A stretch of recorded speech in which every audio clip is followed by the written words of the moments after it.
You've probably noticed it.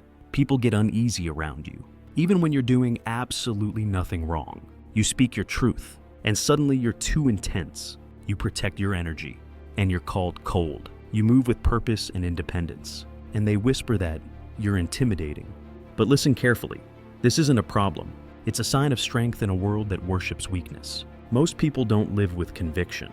They bend, please, and conform to survive. So, when someone like you walks in, disciplined, grounded, self-contained, it unsettles them. Your presence reminds them of what they've avoided: self-control, silence, and standards. Marcus Aurelius once said, "The soul becomes dyed with the color of its thoughts." You've chosen clarity over confusion. They've chosen comfort over growth. That's why they flinch at your energy. Your existence exposes their compromises. You are not intimidating because you're aggressive. You're intimidating because you're calm. You don't chase attention. You command respect without asking for it. You don't shout your worth. You prove it in silence. That silence alone is power. And power terrifies people who depend on noise to feel alive. Most people need constant reassurance to feel secure. You don't. You've learned to validate yourself through discipline, not dopamine. That makes others uncomfortable because they can't control what they don't understand. The Stoics taught that peace is the byproduct of mastery over self, not approval from others. When you stop living to be liked, you start living to be aligned, and alignment threatens the approval seekers. They don't know how to handle someone who refuses to apologize for strength. Remember this. When your authenticity disturbs others, it's not a warning to change. It's confirmation you're walking the right path. Your strength isn't loud. It's quiet, measured, and unwavering. And that's what makes it dangerous to the insecure. So weak people depend on reaction. You depend on principle. They need the world to bend so they can feel stable. You build stability within yourself. When you hold your boundaries, it exposes their lack of them.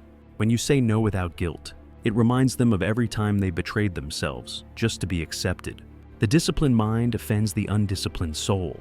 Marcus Aurelius didn't command armies of men because he shouted. He led because he was immovable inside. You, too, have that same potential.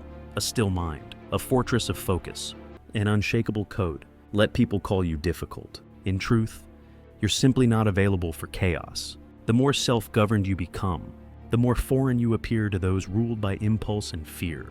Your presence alone carries weight because it's built on discipline, not decoration. You've learned to live without needing to prove yourself, and that silence is louder than any performance. People who've spent their entire lives begging for validation can't understand someone who finds peace without applause.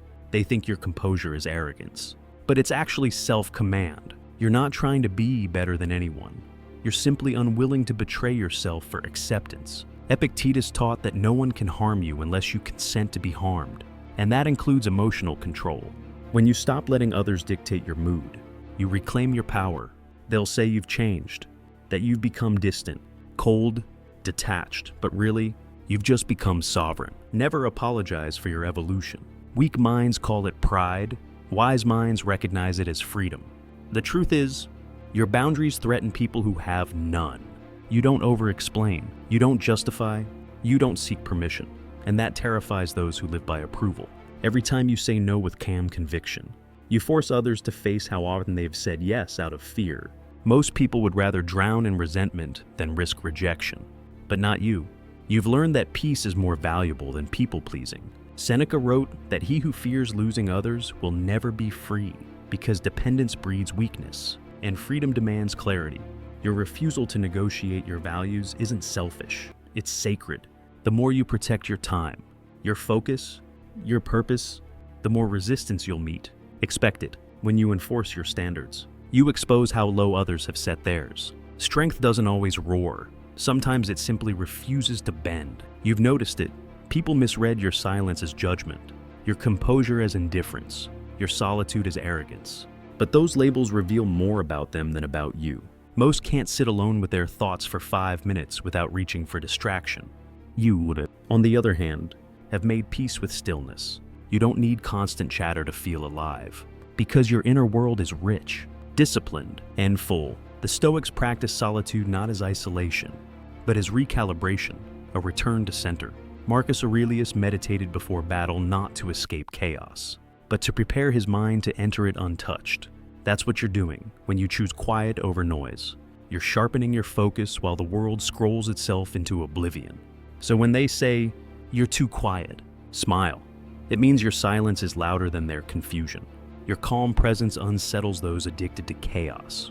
When things fall apart, you don't panic, you pause. You don't react, you respond. And that composure exposes the emotional immaturity of those who equate control with coldness. They think staying calm means you don't care. But in truth, it means you care about what actually matters. Solutions, not theatrics. Epictetus taught that we suffer not from events, but from our opinions about them. You've trained yourself to separate emotion from action, reaction from reason. Now that's rare, and rare always threatens the ordinary. People expect you to join their anxiety chorus, not to conduct silence with precision. But remember, composure isn't suppression, it's discipline. You're not ignoring emotion, you're mastering it. And mastery looks intimidating to those who've built their identity on being controlled by feelings. You've also learned that peace doesn't mean weakness, it means power restrained. Anyone can explode. Few can endure. Your ability to remain unmoved when provoked unsettles those who rely on emotional chaos to feel significant. They throw insults, expect reactions, crave attention, but you give them nothing. You've realized that not every battle deserves your energy, and not every opinion deserves your answer. The Stoics called this apatheia, not indifference, but command of emotion. It's a higher form of strength, one that unnerves people who mistake drama for depth. When you stay calm in the storm, you remind them they've been living as leaves in the wind, easily swayed, never rooted, so they label you detached, robotic, unfeeling. But what they call cold is actually clarity. You've simply mastered what they've never controlled. The mind itself. The calm mind doesn't just survive chaos, it commands it. Your steadiness in crisis offends those who depend on drama for identity. When everything goes wrong, they need panic to feel alive. You need perspective to stay aligned. That's why your control feels like an accusation to them. You've learned the ancient Stoic rule. Do not wish for events to be easier, wish to be stronger. You no longer seek comfort in complaining, you seek progress through action. The weak collapse under pressure and call it being human. The strong remain unmoved and call it training.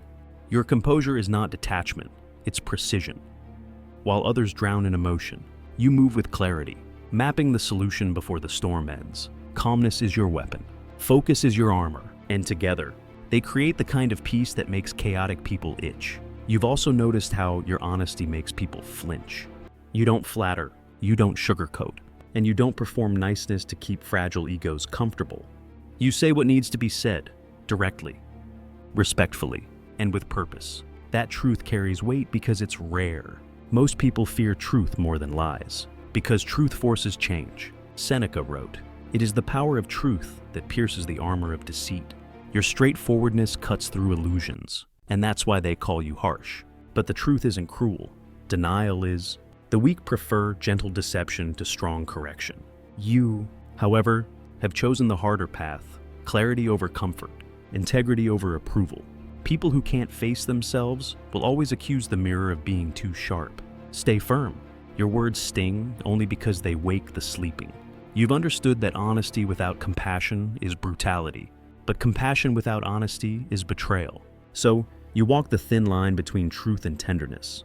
When you speak, it's not to humiliate, it's to illuminate. Yet people who live in denial can't tell the difference. They call you too direct, because they've built their confidence on comforting lies. You'd rather risk discomfort than feed delusion, because growth never comes from flattery.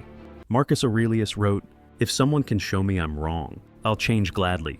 That's the spirit of wisdom, openness without weakness. But in modern culture, people worship validation, not virtue. They'd rather be praised than improved.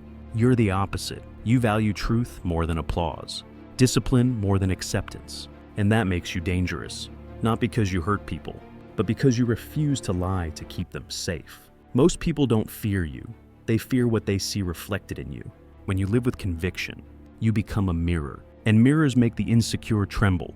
You're not showing off. You're showing truth. You expose how much of their life has been built on compromise, on pretending, on needing approval to function. The Stoics taught that the highest form of power is self-rule. You've chosen that path, to be governed by reason, not reaction. That's why you move differently. You don't beg for validation. You don't chase popularity.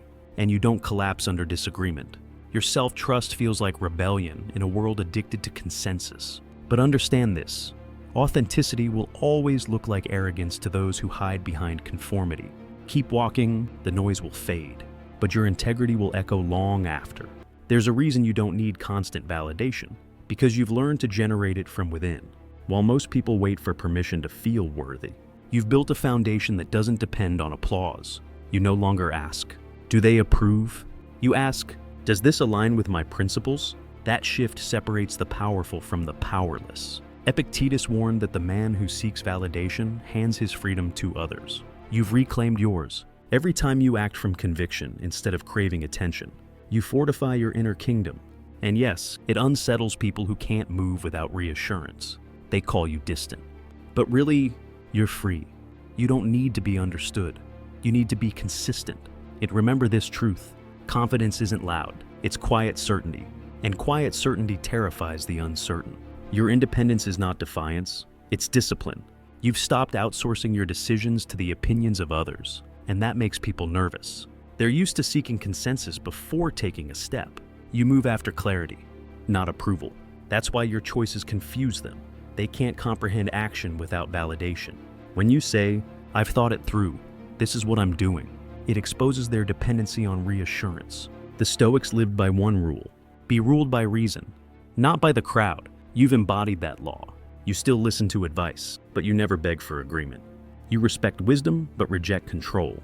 That's what separates the grounded from the lost. When you trust your own judgment, you stop needing applause. And when applause stops controlling you, you become unstoppable. You've realized that solitude isn't loneliness. It's strength in its purest form. You enjoy your own company because you've learned that the mind, when trained, is a fortress, not a prison. Most people can't sit alone without drowning in noise. That's why they fear stillness. But you've learned to use solitude like a sword. You reflect, you recalibrate, you rebuild. Marcus Aurelius reminded himself daily, nowhere you can go is more peaceful than your own soul. You understand this truth. Your peace is your protection. When you no longer need the crowd to feel complete, you become immune to manipulation. That's why your self-sufficiency threatens people. It reminds them that dependence is a choice. Be proud of your stillness. It's not isolation. It's the sound of power gathering quietly inside you. You've mastered the art of being alone without feeling lonely. And that makes people question their own emptiness. They can't comprehend how someone can be content without constant company, because their sense of worth is built on attention. You've detached from that illusion. You don't need noise to feel alive, because you've found purpose in stillness. Marcus Aurelius would have admired this. He wrote that the man who finds peace within himself is never truly alone. Your solitude is not isolation, it's refinement. It's where your strength is forged. People call you distant because they don't understand depth. They think presence equals connection. But you've learned that connection without peace is just dependency in disguise. Stay alone when you must. Solitude doesn't weaken you. It sharpens you into something unbreakable. Your independence doesn't just make you different. It makes you magnetic and misunderstood at the same time. You move through life without begging for attention. And yet people can't stop noticing you. That quiet certainty is what draws them in and drives them away. It's paradoxical. They admire your composure, but resent how effortless it looks. What they don't see are the years of inner battles, the discipline it took to master your own chaos. You've fought the urge to seek validation and replaced it with the hunger for truth. That transformation threatens people who still live from reaction to reaction. The Stoics said that the goal of philosophy is to make the soul unshakable. That's what you've become, unshakable. So let them misread your peace as pride. Their misunderstanding is proof that you've ascended to a level they're not yet ready to reach. Your calmness under pressure exposes everyone else's panic. When others crumble, you calculate, you breathe while they break. You focus while they flail. This unnerves them. Not because you're detached, but because you're disciplined. You've trained yourself to pause before reacting, to think before speaking, to act only when action serves purpose. Epictetus taught that no one is disturbed by things, only by their judgments about things. You've applied that truth in real life. When chaos hits, you don't ask, why me? You ask, what can I control right now? That shift from victim to strategist separates warriors from warriors. People who thrive on emotional outbursts can't stand someone who stays composed. Your calmness feels like confrontation to those addicted to drama, but never lower your vibration to match their noise. Stand still. Let their storm exhaust itself. Your restraint is your rebellion. In a world that glorifies outrage, silence is subversive. You've learned that not reacting is a form of dominance. People expect emotional engagement. They want to pull you into their chaos to confirm their importance. But when you stay unmoved, you starve their power. Marcus Aurelius wrote, "You always own the option of having no opinion." You've mastered that, the ability to choose indifference when provoked. That's real control, not the control of others, but of self. The undisciplined see calmness as weakness because they equate emotion with depth. But emotion without direction is destruction.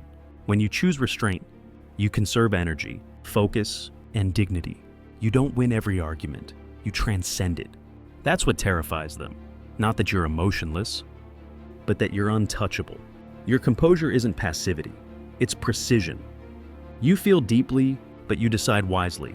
Most people react in seconds. You respond with strategy. You've learned that control is not about suppression. It's about channeling emotion into power. The Stoics didn't deny feeling, they mastered it. Marcus Aurelius fought wars, ruled empires, and still wrote about mercy. You carry that same duality, steel in your spirit, stillness in your mind. People mistake that balance for coldness because they've never seen strength without ego. But your calm doesn't come from emptiness. It comes from understanding. You know that losing your temper is losing your throne. Every reaction gives someone else your power. That's why you stay composed, not to impress, but to protect your sovereignty. Emotional control isn't about looking strong. It's about staying free. You've noticed how people often gossip around you until they realize you don't join in. Then suddenly, the room shifts. They grow cautious, uncomfortable, maybe even defensive. That's because your refusal to speak about others in their absence exposes their weakness. You don't participate in the theater of small minds. You know that talking about people drains energy, while talking about principles builds it. Marcus Aurelius said, "Waste no more time arguing what a good man should be. Be one." You've chosen that path, to act with integrity rather than chase approval through gossip. Your silence in those moments isn't judgment, it's elevation. The undisciplined seek unity through tearing others down. You seek growth through self-mastery. And that's why they'll say, "You think you're better than us." No, you just refuse to shrink to fit their level. You've understood that the easiest way to expose someone's insecurity is to stay silent while they gossip. Your stillness becomes a mirror, and in that reflection, they see the smallness of their own behavior. You don't correct them. You don't preach. You just refuse to participate. That refusal alone carries power. Seneca warned that associating with the corrupt will make you corrupt, and you've taken that seriously. You've learned that words are energy, and where you place your speech, you place your soul, so you guard your tongue like a soldier guards his weapon. You only speak when your words have weight. People who rely on gossip to feel connected will never understand this discipline. But your restraint isn't superiority, it's sovereignty. You're not judging them, you're simply choosing not to poison yourself. You've stopped complaining, and that alone separates you from most people. While others spend hours describing problems, you spend minutes creating solutions. You've realized that misery loves company, and you refuse the invitation. The Stoics despised idle complaining because it's the sound of wasted strength. Epictetus said, "Don't explain your philosophy, embody it." You live that. When something goes wrong, you act. When you fall, you adapt. That's why you unsettle people who've built identities around victimhood. They mistake your calm pragmatism for coldness, when in truth it's clarity. You no longer waste energy blaming, you redirect it toward building. And every time you do, it exposes their addiction to helplessness. They call you uncaring, but really, you just care enough to change what can be changed instead of whining about what can't. You've learned that problems aren't meant to be rehearsed, they're meant to be resolved. The moment you stop complaining and start constructing, your entire energy shifts. People who cling to misery won't like it. They lose their audience. When you start speaking in solutions, they feel attacked because your initiative exposes their inertia. Marcus Aurelius faced endless crises and never wrote, "Why me?" He wrote, "What is within my control?" That's your new language. Action, not excuse. You don't vent for sympathy. You move for progress. and that movement intimidates people who need problems to feel significant. You're not being harsh, you're being effective. There's a difference. Remember, you can't inspire the complacent without making them uncomfortable. Keep choosing action. Your discipline is louder than their doubt. You've stopped wasting energy on the opinions of those who do nothing. You no longer argue with the uncommitted. Because you've realized that debate doesn't build discipline. Action does. The Stoics knew this truth well. Argue less. Embody more. Every hour spent defending your mindset is an hour stolen from strengthening it. You've learned that people who talk the most about change are often the least willing to make it. So you've chosen silence, execution, and mastery over noise, excuses, and validation. This silence intimidates them. They don't know how to interpret your focus, so they call it obsession. They don't understand your routine, so they label it rigidity. But consistency looks extreme to those who live in chaos. You've stopped chasing balance and started pursuing alignment, the kind that builds empires within before they appear without. Your discipline is the reason people misunderstand you. They see the results but not the restraint, the victories but not the sacrifices. You wake up early, not because it's easy, but because mediocrity sleeps in. You train your mind before you face the world. That's why you're unshaken when others crumble. Marcus Aurelius rose before dawn to remind himself that he wasn't born for comfort, but for action. You live by that same code. You know that discipline is freedom disguised as difficulty. It's the invisible force that turns chaos into clarity. Those who lack it will call you obsessed, robotic, too focused. But remember this, focus frightens the distracted. Your consistency isn't a cage, it's a crown. And every time you choose structure over impulse, you separate yourself further from the ordinary. Your strength doesn't come from control over others. It comes from control over yourself. You don't chase power through dominance. You earn it through discipline.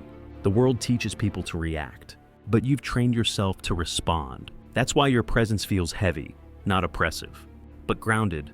People can sense when a person is in full command of their emotions. It unsettles them because they've never met someone who doesn't flinch, gossip, or panic like they do.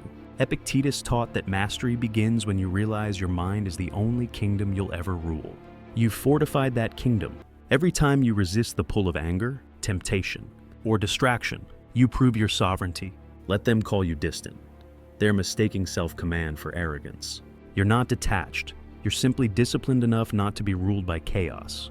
You've reached a point where peace has become your natural state, not because life is easy, but because you've stopped giving energy to what you can't control. Most people think peace comes when circumstances improve. You've discovered it comes when perspective sharpens. You no longer chase comfort. You cultivate clarity. Marcus Aurelius faced betrayal, and loss, yet he wrote, "The impediment to action advances action." You've embodied that truth. Every obstacle has become fuel. Every setback, a lesson. That's why you intimidate the restless. You don't crumble under pressure. You crystallize. You've learned that stillness is not stagnation. It's power under perfect command. People who thrive on chaos will never understand the calm that comes from self-mastery. They call it unnatural. But what they call unnatural is what the Stoics called divine reason, the mind ruling itself. You've also learned to stop performing humility for people who mistake confidence for arrogance. Real humility isn't self-deprecation. It's knowing your strength without needing to advertise it. You don't shrink to make others comfortable anymore. You've realized that pretending to be less doesn't make you kind. It makes you dishonest. The Stoics practice modesty, not submission. They understood that confidence grounded in virtue isn't pride, it's purpose. You walk like someone who knows where they're going, and that certainty makes the lost uneasy. They'll project insecurity onto your strength because your stability reminds them how unstable they are. Let them. Your worth is not up for public vote. When your sense of self is anchored in principle, you don't need permission to stand tall. True humility is silent power, and you wear it effortlessly. You've discovered that clarity is a form of strength most people will never understand. You know who you are, what you stand for, and what you will no longer tolerate. And that certainty shakes those who live by convenience. They call you rigid, but that's what people say when they meet someone with a spine. You don't bend to trends or emotional tides, you bend only to truth. Seneca said, "A ship that sails for every wind never reaches the harbor." You've chosen your direction, and that alone is intimidating. While others drift from opinion to opinion, you move with intention. They crave approval. You crave alignment. They avoid judgment. You welcome it if it means integrity. Let them talk. You're not here to please them. You're here to prove to yourself that discipline is destiny. You've stopped negotiating your values to maintain peace with people who live without them. You've realized that compromise isn't always virtue. Sometimes it's decay. When you live by principle, those who live by preference will call you extreme. Let them, Seneca said, if you wish to be loved, love virtue. You've chosen virtue, clarity, honesty, consistency, even when it costs comfort. That decision unsettles people who've built their lives on convenience. Your certainty feels like confrontation to their indecision. But here's the truth. People who can't control themselves will always try to control you. Don't let them. Every no you say to their manipulation is a yes to your purpose. You were not made to blend. You were made to stand. When you choose principle over popularity, you don't lose people who matter. You lose those who never did. You've learned that protecting your peace sometimes means disappointing others. And you've made peace with that. People who rely on your compliance will always call your boundaries selfish. But self-respect often sounds selfish to the undisciplined. Marcus Aurelius reminded himself daily, if it is not right, do not do it. If it is not true, do not say it. You've adopted that as law. You no longer explain every decision or justify your silence. You simply move in alignment with your values. And that movement alone disturbs those who live on compromise. Remember, people who can't say no will hate you for saying it so easily. But their disapproval is not your problem. Your clarity isn't cruelty. It's self-preservation. The more peace you protect, the more powerful your presence becomes. And that power speaks louder than any apology ever could. You've also realized that not every connection deserves access to your energy. You no longer chase people, explanations, or closure. You've learned that silence itself is an answer, and distance is protection. The Stoics taught, don't tie your peace to anything you cannot control. You've made that your creed. When someone's chaos threatens your calm, you detach without hostility. That's not coldness, that's wisdom. You've seen too much of what happens when you keep giving chances to people who drain your focus. Now, you guard your mind like a fortress and your time like treasure. This unnerves people who feed on emotional dependency. They can't manipulate what no longer reacts. Let them think you've become heartless. In truth, you've just become whole. The moment you stop needing to be understood, you begin to live truly free. You've stopped apologizing for evolving. You no longer explain why you've changed, why you're distant, why you've outgrown the conversations, habits, or people that once defined you. Growth is not betrayal. It's the natural result of awareness. Marcus Aurelius wrote, "The impediment to action advances action." You've turned resistance into refinement. People who once resonated with your old self may resent your new discipline because it exposes their stagnation. But you can't stay small just to make others comfortable. You've chosen elevation over approval, self-mastery over mediocrity. Every day you rise a little higher in focus, control, and clarity. That climb will always feel lonely, but only until you realize the air is cleaner at the top. You're not losing people, you're shedding illusions. What remains is truth, solid, sharp, and sacred. You've learned that self-acceptance isn't complacency, it's power. You know your flaws, your limits, your scars, and you no longer hide them. You've stopped performing perfection and started practicing peace. That's what intimidates people the most. You're no longer at war with yourself. When you accept who you are, the world loses its control over you. Seneca said, "No man is more unhappy than he who never faces adversity, for he is not permitted to prove himself." You've faced yours and emerged steady, while others seek validation through endless self-improvement fads. You've realized that growth without gratitude is self-rejection disguised as ambition. You're not chasing a new version of yourself. You're refining the one that already holds wisdom. Acceptance isn't giving up. It's coming home to who you were meant to be before the world told you otherwise. Now you understand your strength was never the problem. It was simply inconvenient to those who benefit from weakness. Your discipline challenges their comfort. Your honesty disrupts their illusions. Your calmness exposes their chaos. You are not intimidating because you seek power. You are intimidating because you own it. Marcus Aurelius ruled the greatest empire in history and still wrote, "Waste no more time arguing what a good man should be. Be one, that's your command now. Stop explaining your strength, embody it. Keep your boundaries sharp, your principles intact, your emotions mastered, Walk as a storm contained within stillness. And when the world calls you cold, remember, fire doesn't apologize for its heat. Stand firm, live disciplined, and let your presence remind others that integrity still exists. Because in a time where everyone bends, the one who stands becomes legendary. Before you scroll away, take a moment and ask yourself, what if this isn't just another video? What if this is the wake-up call you've been avoiding? You already have the strength, the discipline, the clarity inside you. It's just buried under distraction, fear, and comfort. Today, draw the line. Stop apologizing for your power. Stop waiting for the right moment. Start building yourself like your future depends on it, because it does. Every small act of discipline, every boundary you hold, every moment you choose silence over reaction, it's all shaping the warrior you were meant to become. The world doesn't need more noise, it needs more strength. So take this message, live it, breathe it, and let your actions speak for you. Leave your thoughts and reflections in the comments below. Your words might be exactly what another warrior needs to read today. Thanks for listening.